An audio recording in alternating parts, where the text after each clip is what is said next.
news.com. We're still our friends of Chansai.com and just got this new SmartQ V5-II that you guys just received. Do you know where you got this from? Actually, we get most of the tablets from China, of course, but we have our good partner, merrymobiles.com, who we often link to from our videos and whatnot, is a big help in getting and providing these devices and making them available. So a lot of the tablets that you're seeing in your videos that you see with the Shanzai.com people also come from these guys. So big thank you to them, and it's nice to bring more of the Shanzai and Chinese consumer electronic products to your audiences as well. Oh, fantastic! So if you guys are really looking into for buying a tablet from Shenzhen area, take a look at merrymobiles.com. They have all the different devices and they're shipping globally, I think. International shipping when you're support.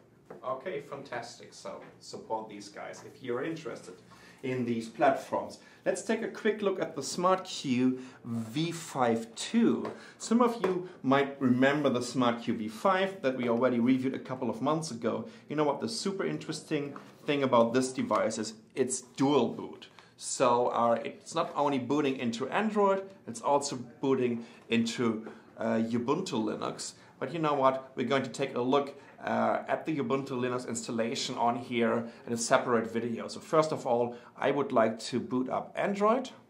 Here we go. And while it's booting up, I give you a quick walk around the system. Oh look, that's a little stylus over here. So I would guess this comes with a resistive touchscreen. You know what, let's keep the stylus out there because I could use it while navigating. There's an SD card reader over here. We have a connector for your PSU, micro USB and HDMI out. For your headset, there's the power button, that's a volume control, and this is, I think, your home key to go back to your home screen on the Android operating system. It's still booting up. This is, I think it's a 4-inch display, 4.3 inch, 800 by 480, and this, the device itself is based on an ARM 11 600 megahertz CPU, but it got overclocked to 720 megahertz.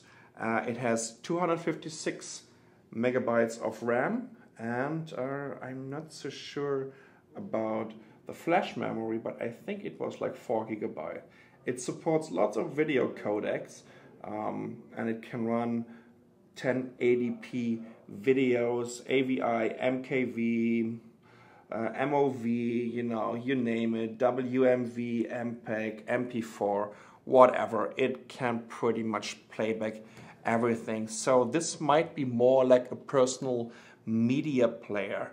We are connected to the internet right now, and let's have a quick look at the system. Oh no, that looks fancy. And there's even this quadrant benchmark on here, so we can take a look at the system information to see. Here we go. You can see it's an ARM V6 operating set, so that's an ARM 11 CPU, and there's the memory and all kinds of interesting things for the tech geeks. Let's run the benchmark, and while we're running it, let's take a quick look at the beginning of it, because I think it should be a little bit slow if we compare this to a Tegra 2 system. The device itself goes for, I think, around $150 US, so depending on where you're gonna buy it.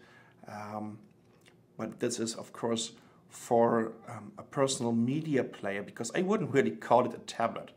This is a little bit bigger than your smartphones, like an HTC Desire HD. Well, actually the benchmark is working out.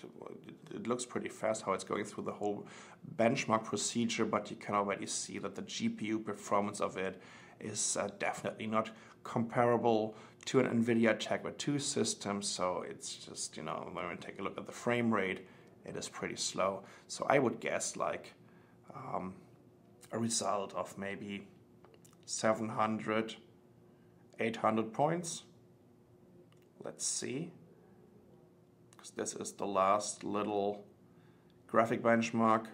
Okay, let's send the benchmark results. Oh my god, 700 or 800 points. I've been really exaggerating. This is 393, and that means it is slow. Anyways, it's not supposed to run fancy graphic benchmarks or okay, here we go. How am I getting back to the home screen now? Here we are.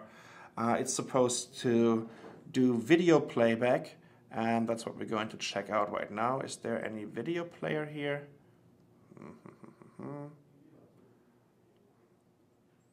Okay. Well, we could even play Angry Birds. How about this gallery thing? Let's see if they're using the same gallery.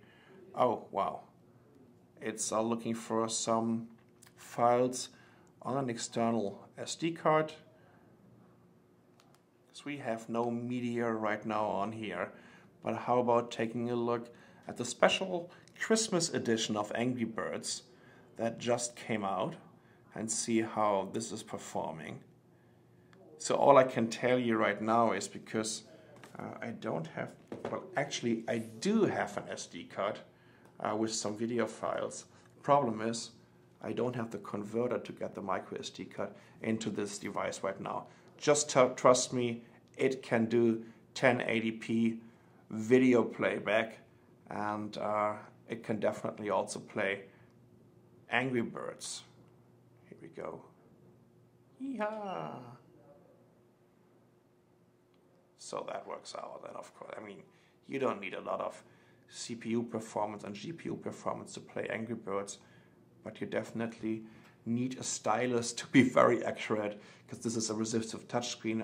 Resolution is 840 by 480, or 800 by 480, sorry about that. Okay, let's go back to our home screen, and so it's way easier to navigate with the stylus right now. As you can see over here, we have also some pre-installed Google applications, Gmail, Google Talk, and oops, no, I just started the UC browser, whatever that is. I just have no clue what the UC browser does. So let's go back. You know what, that looks like an app store or something. Okay, just to prove that I'm so good in Chinese.